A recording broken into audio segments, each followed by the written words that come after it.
Roma. Enyore ben sovint aquelles tardes corrent cafeteries i taules de terrasses on la ciutat, bellíssima al ponent, se'ns oferia. Érem joves llavors i posseïem eixa crueltat alegre que adjectiva. Els cossos, les astutes formes de la passió, les flors artificioses de València, la retòrica àuria de Ponent, esdevenien emblemes, matèria de metàfores, puntual antologia de clàusules d'estil per a un diàleg. Ens sabíem partíceps d'un espectacle etern. Ara, la teua veu és altra, o potser és la meua, més opaca i gastada, la que ja desentona.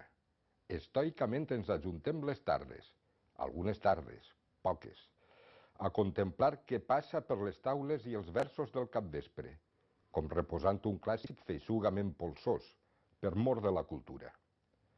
I no diem que tanta cortesia és anacrònica i que tot això oxida més que no fa reviure i que anem fent-nos vells d'una manera lenta, imprevista i tenaç, a l'estil de Quevedo.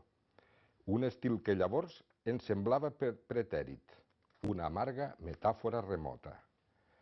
Oh Roma, en tu grandeza, en tu hermosura, huyó lo que era firme y solamente lo fugitivo permanece y dura.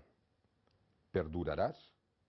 En capvespres i rostres, fugaç i eterna Roma. I ja no ets nostra.